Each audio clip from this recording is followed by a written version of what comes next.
صدری و یسر لی امری واحلل عقدۃ من لسانی یفقہوا قولی۔ سب سے پہلے تو میں آپ سب دوستوں کو، بھائیوں کو،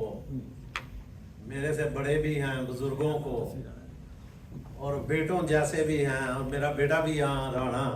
وقاص ابرار موجود ہے، ان سب کو دل کی اتھاہ گہرائیوں سے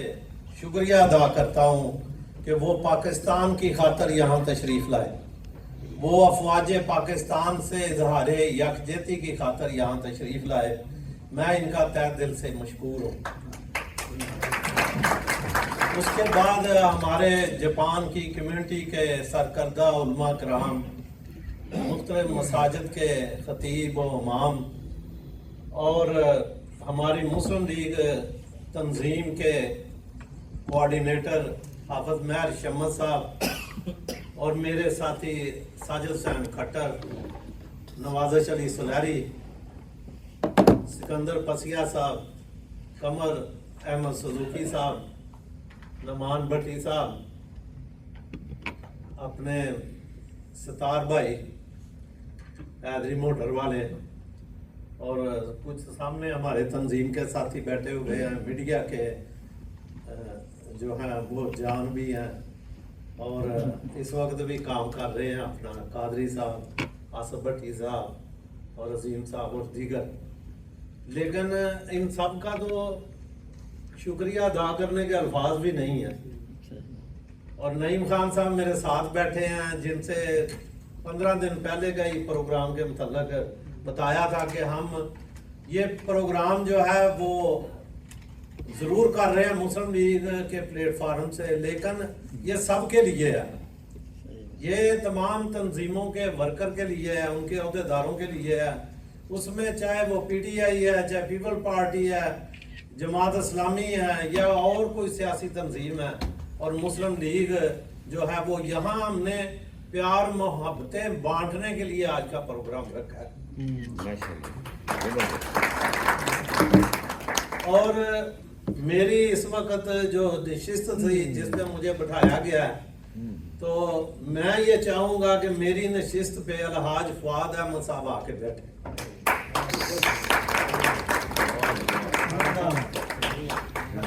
کیونکہ یہ ہمارے میرے سے عمر میں بھی بڑے ہیں اور مسلم لیگی پرانے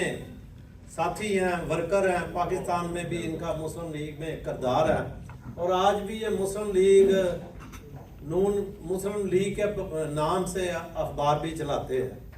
تو یہ سینئر صحافی بھی ہیں، ہمارے سینئر بھی ہیں، اور ہمیں تو یہی بزرگوں نے سکھایا ہے کہ جو آپ کا سینئر ہے یا بزرگ ہے اس کا احترام کرنا ہے۔ تو کسی وجہ سے نشستیں زیادہ ہوگی تو اس وقت نشست ان کی علیحدہ سے لگوائی گئی، کچھ ادھر بھی دوست آئے ان کو بھی، لیکن ہمارے دل میں کسی کے لیے ایسی کوئی جگہ نہیں کہ ہم سوچیں کہ اس کو بٹھانا ہے اس کو نہیں۔ میں سمجھتا ہوں کہ جتنے سامنے بیٹھے ہوئے ہیں یہ سارے جیسے ہی یہ سٹیج پہ بیٹھے ہیں انہی کے برابر ان کا احترام ہے، ہمارے دل میں ان کی قدر ہے سب کی، کیونکہ آپ سب اپنے وطن سے محبت کرتے ہیں، آپ سب محب وطن ہیں، اور آج یہ نشست ہی ساری اسی چیز کی ہے کہ پاکستان کو بڑے عرصے کے بعد وہ عزت اور وہ مقام ملا کہ جو پوری قوم چاہتی تھی کہ انڈیا کا جیسے واویلا تھا، اور انڈیا کو جیسے 1 ارب اور کتنے 26 کروڑ کی آبادی کہا جا رہا ہے، اور اس کے ریزرو اتنے زیادہ ہیں، ان کی افواج پاکستان سے کتنے گنا زیادہ ہے، ان کے ایمونیشن اسلحے کتنا زیادہ ان کے پاس ہے، اور پھر اسی پاکستان کی فوج نے وہ سارے جتنے تجزیہ کاروں کے آج تک کے تجزیے تھے ان کو نیست و نابود کر دیا جذبہ ایمانی کے ساتھ۔ پاکستان کی فوج آج بھی دنیا کی چوتھی بڑی افواج پاکستان ہے، اور پاکستان اسلامی دنیا کا سب سے پہلا جو ہے وہ ایٹمی ملک ہے، ایک ہی ایٹم بم اور ایٹمی قوت ہے اسلامی، وہ نمبر 1 پاکستان ہے، اور دنیا کی 7ویں ایٹمی قوت ہے پاکستان، اور اس سے پتہ لیا، اور وہی بات جو نعیم خان صاحب نے بتائی اور دیگر مقررین نے بتائی، اس میں کوئی شک شبہ نہیں کہ ہم طاقت کے باوجود جو کہ دنیا پہ ظاہر نہیں ہوئی تھی، اس کے باوجود جنگ سے کتراتے رہے. ہم کہتے رہے کہ جنگ نہ کرو، جو الزام لگا رہے ہو اسے دنیا کے انٹرنیشنل فورم پہ کسی سے بھی اس کو جو ہے اس کی تفتیش کرا لو، اس کو جو ہے چاہے اقوام متحدہ کے ذریعے ان کی ٹیمیں بلا کے اس چیز کو چیک کر لو کہ کیا پاکستان اس میں ملوث ہے. جس نام نہاد دہشت گردی کا الزام لگا رہے ہو، لیکن انڈیا کے تو خبر سوار تھا، وہ تو یہ سمجھتے جی IMF سے پیسے لے کے چلنے والا ملک، یہ تو دیوالیہ ملک ہے، اس نے کیا کرنا ہمارے ساتھ جنگ. اور پھر یہ آپس میں قوم تقسیم ہے سیاسی لحاظ سے. لیکن جب وقت آیا تو ساری قوم، میں PTI سب ایک پلیٹ فارم سے تھے، ماسوائے چند لوگوں کے جو کہ جن کا کوئی علاج اللہ تعالیٰ ہی کرے تو ہوگا. ہم تو دعا دیں گے کہ اللہ تعالیٰ ان کی اصلاح فرمائے، کیونکہ وہ بھی ہمارے پاکستانی بھائی ہیں، وہ بھی اسی ملک کے باشندے ہیں جس کے ہم ہیں. ہم ان کے نہ ہماری ان سے کوئی دشمنی ہے، نہ ان کے لیے کوئی برے الفاظ ہیں. ہم تو یہ کہتے ہیں کہ وہ رائے راست پہ آ جائے، یا جس طرح انہیں جنگ کے دوران پاکستان میں رہنے والے کارکنان نے بھی پاکستان کی جنگ کے لیے جو ہے وہ دعائیں کی، تو اسی طرح ہم سب مل کے اپنے پاک وطن کے افواج کے ساتھ کھڑے ہوں اور وعدہ کریں کہ کبھی بھی پاک فوج کے خلاف جو ہے وہ نعرے بازی نہیں ہوگی. یہ سوچے کہ پاک فوج ہے تو پاکستان ہے، اور پاکستان ہے تو قائد اعظم نے جو ہمیں نام دیا وہ ہم پاکستانی ہیں. تو پاکستانی اسلام کے نام پہ پاکستان بنا اور اس کو قائد اعظم محمد علی جناح کی قیادت میں حاصل کیا. لیکن استحکام کا سہرا جو ہے وہ اللہ تعالیٰ کی طرف سے شروع تو پروگرام ایٹمی کو کیا جناب محترم قدیر صاحب نے، ڈاکٹر قدیر صاحب اور پیپل پارٹی کے بانی ذوالفقار علی بھٹو نے، لیکن اس کا سہرا جو ہے وہ میاں محمد نواز شریف کے سر پہ سجا کہ وہ اس وقت کے وزیر اعظم تھے. اگر وہ ڈر جاتے، اگر وہ کلنٹن کی جو اتنی کالیں آئی اور لالچ دیے گئے اور وہ اس میں آ جاتے تو وہ سہرا ان کے سر نہیں سجنا تھا. لیکن اللہ نے ان سے یہ کام لینا تھا، ان کا انتخاب کیا تھا، اور ان نے ایٹمی دھماکے جو ہے وہ انڈیا کے 5 دھماکوں کے بدلے 6 دھماکے کر کے پاکستان کو جو ہے ایٹمی قوت بنایا. اور اسی وجہ سے آج تک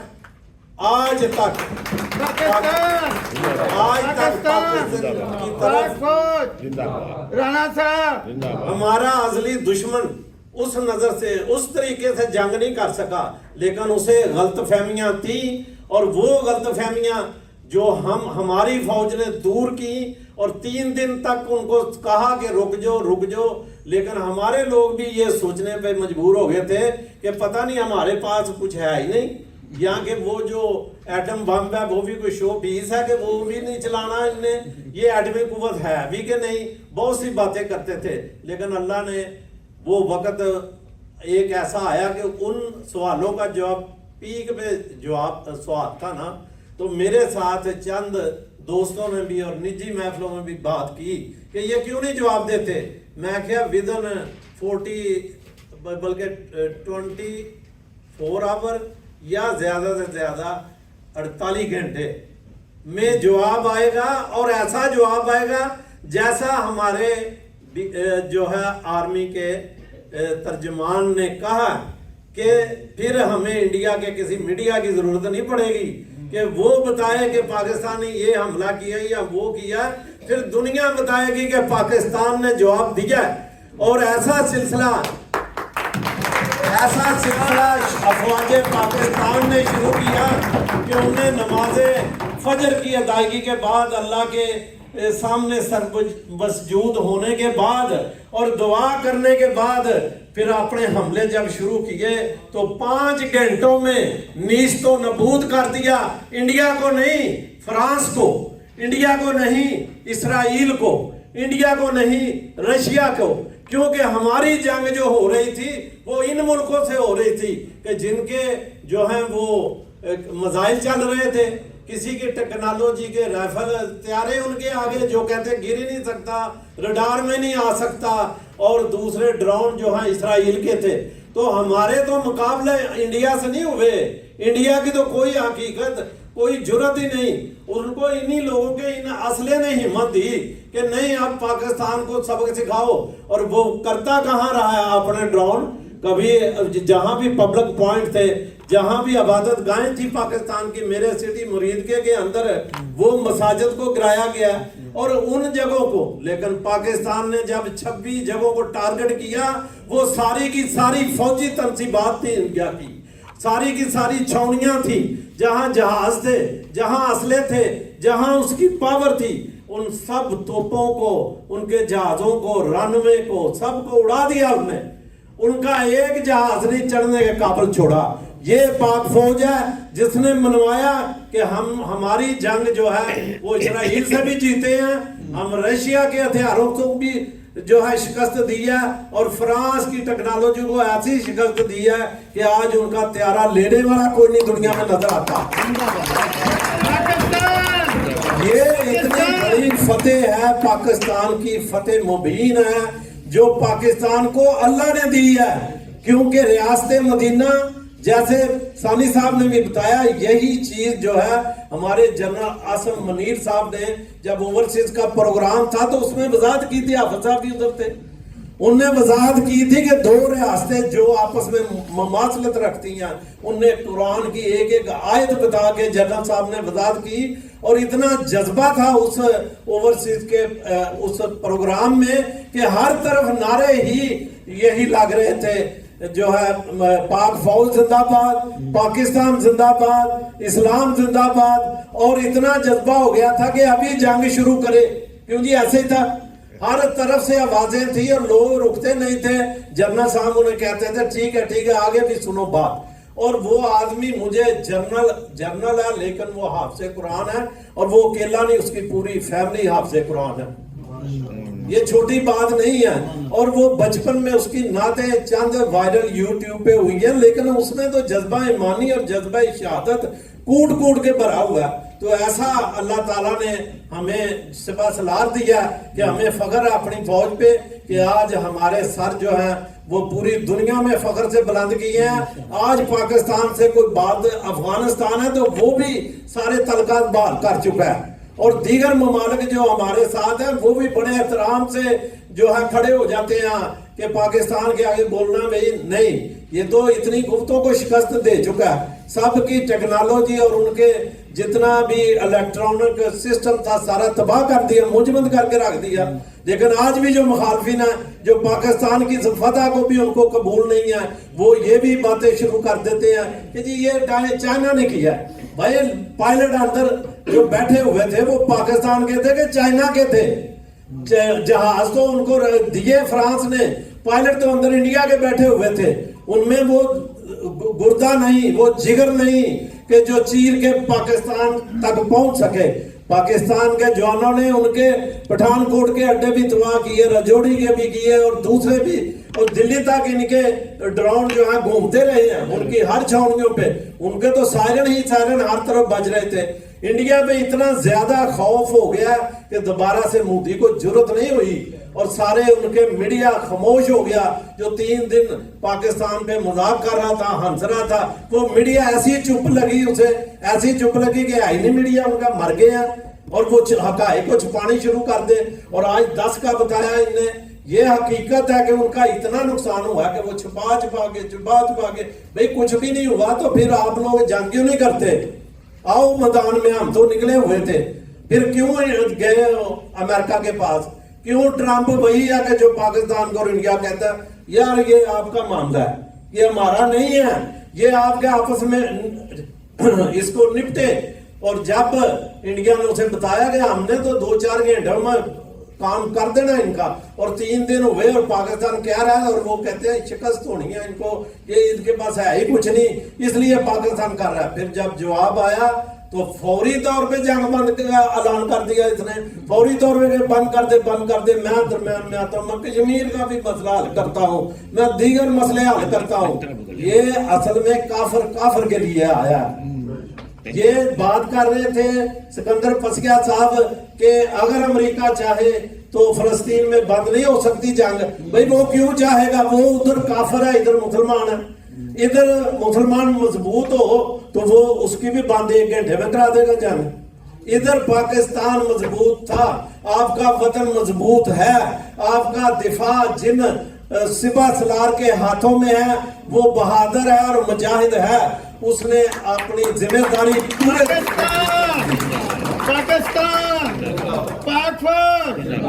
इसलिए आज का प्रोग्राम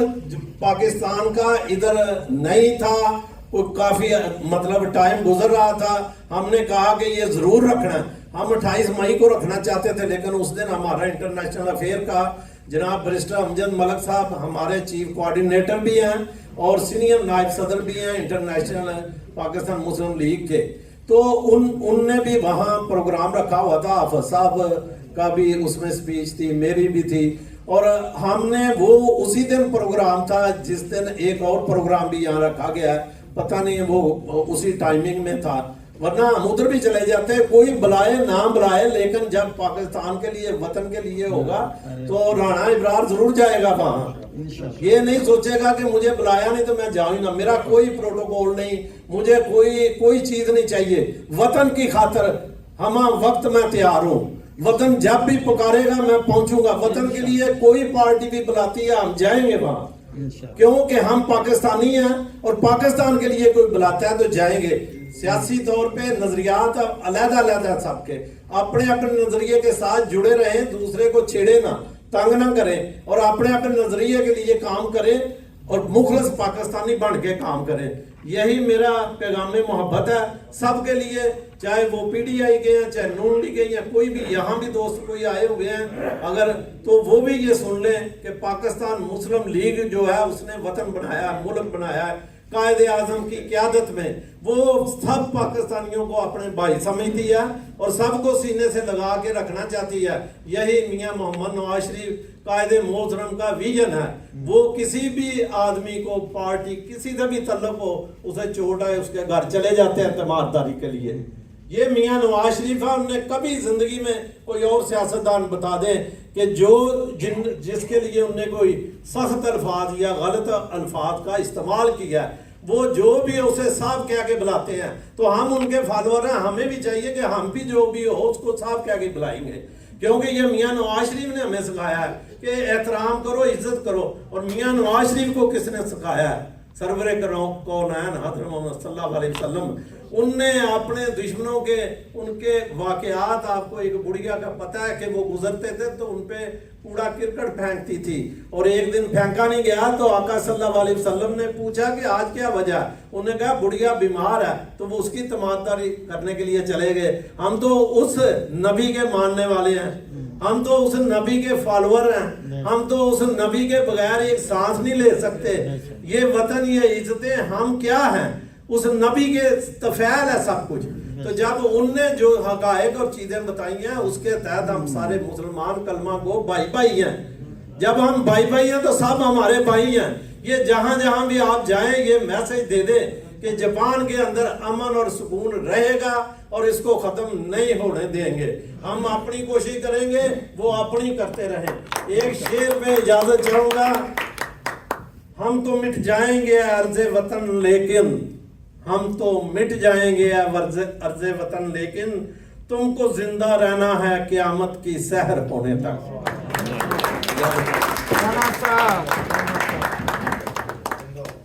जबरदस्त।